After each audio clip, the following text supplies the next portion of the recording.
Assalamualaikum warahmatullahi wabarakatuh. Alhamdulillahirabbil alamin. Hari ini kita berjumpa di pelajaran Pendidikan Agama Islam dan Budi Pekerti. Dan hari ini kita akan membahas pelajaran ketiga yang temanya Allah Maha Esa dan Maha Pemberi. Tetapi sebelum kita memasuki pembelajaran, sebaiknya kita mengucapkan basmalah terlebih dahulu.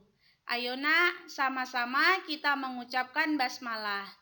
Bismillahirrahmanirrahim. Semoga dengan kita mengucapkan basmalah, Allah mempermudah segala proses pembelajaran kita nantinya. Hari ini kita membahas tentang Allah Maha Esa. Wahdaniyah atau Esa merupakan salah satu sifat dari 20 sifat wajib Allah. Jadi, Esa ini merupakan bagian dari sifat wajib Allah Subhanahu wa Ta'ala. Esa yang artinya satu, tunggal, dan tiada duanya. Allah Maha Esa yang artinya adalah satu dan tidak ada Tuhan selain Allah. Allah tidak beranak dan tidak pula diperanakkan. Tidak ada satu orang pun yang menyamainya. Allah juga berbeda dengan makhluknya. Jadi, di sini pengertian Esa itu adalah Allah itu tidak beranak dan tidak pula diperanakkan. Allah itu satu dan Allah itu berbeda dengan makhluknya. Tidak ada yang bisa menyamai Allah. Siapapun dia, tidak ada. Hanya Allah lah yang berkuasa atas bumi ini karena Allah yang menciptakan makhluknya dan hanya Allah lah yang mengatur semua kehidupan di dunia ini. Di mana terdapat dalam surat Al-Ikhlas yang berbunyi, ayo nak sama-sama kita membaca surat Al-Ikhlas. Bismillahirrahmanirrahim. Qul huwallahu ahad. Allahu somad. Lam yalid walam yulad. Walam yakul lahu kufuwan ahad. Yang artinya, mari kita sama-sama membaca artinya ya nak. Katakan dialah Allah yang Maha Esa. Yang kedua, Allah adalah Tuhan yang bergantung kepadanya segala sesuatu. Yang ketiga, Dia tidak beranak dan tidak pula diperanakkan. Dan yang keempat,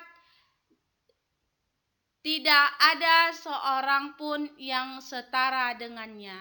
Jadi, antara pengertian dan arti dari surat Al-Ikhlas ini sama, hampir sama.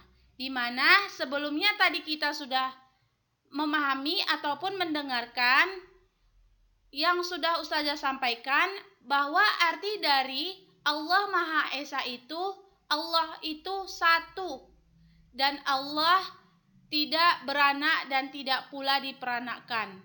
Tidak ada yang bisa menyamainya ataupun tidak ada yang setara dengannya.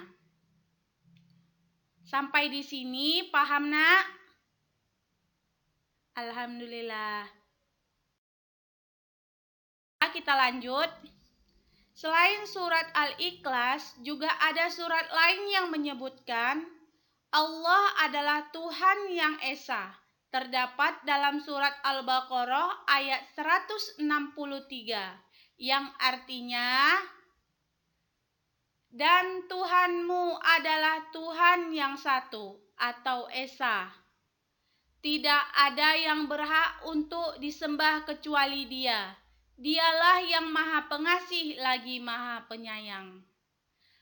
Perbedaan antara surat Al-Baqarah dan Al-Ikhlas tadi, di hujung arti surat Al-Baqarah itu disebutkan tidak ada yang berhak untuk disembah kecuali Dia. Dialah yang Maha Pengasih lagi Maha Penyayang. Jadi di sini kita hanya disuruh untuk menyembah Allah. Hanya kepada Allah lah kita menyembah. Dan hanya kepada Allah lah kita bergantung. Sampai di sini paham, Nak? Alhamdulillah. Selanjutnya, dari kedua dalil tersebut, wujud alam semesta beserta isinya ini menjadi bukti bahwa Allah itu Maha Esa.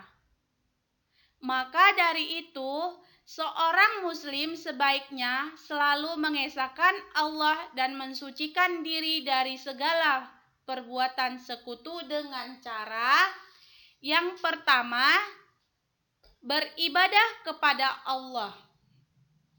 Beribadah kepada Allah, kita melakukan ibadah seperti ibadah sholat, kita memperbanyak zikir, dan kita selalu mengerjakan amalan-amalan soleh lainnya yang diperintahkan oleh Allah sesuai dengan dalil dan sunnahnya. Yang kedua, tidak menyekutu Allah dengan apapun. Maksudnya di sini ialah kita menjadikan Allah sebagai satu-satunya yang patut untuk disembah. Kita tidak boleh menyembah apapun selain Allah. Kita tidak boleh menyembah patung, kita tidak boleh menyembah matahari, kita tidak boleh menyembah yang lainnya. Hanya kepada Allah lah kita menyembah. Karena pada hakikatnya manusia diciptakan ke dunia tujuannya hanya untuk menyembah Allah. Dan yang terakhir, untuk memperkuat keyakinan dan keimanan kita disuruh untuk memperbanyak zikir dan berdoa kepada Allah. Karena apabila kita memperbanyak zikir dan berdoa kepada Allah, rasa keyakinan dan iman kita bahwa Allah itu Esa ataupun Allah itu ada semakin kuat. Sampai di situ pembahasan kita untuk hari ini. Jika tidak ada yang mengerti anak-anak ustazah, bisa bertanya kepada ustazah. Jadi, kesimpulan materi hari ini adalah Allah Maha Esa. Allah itu satu dan tidak ada yang bisa menyamainya. Itu kesimpulannya bahwa Allah itu Esa, Allah itu satu, Allah itu tidak beranak dan tidak pula diperanakan. Mungkin hanya ini yang dapat ustazah sampaikan. Lebih dan kurang ustazah mohon maaf. Sebelum ustazah akhiri, mari sama-sama kita mengucapkan hamdalah alhamdulillahirabbil alamin. Karena proses pembelajaran kita hari ini berjalan dengan lancar. Kekurangan itu berasal dari diri ustazah sendiri dan kelebihan itu datangnya dari Allah Subhanahu wa taala. Cukup sekian dan terima kasih. Assalamualaikum warahmatullahi wabarakatuh.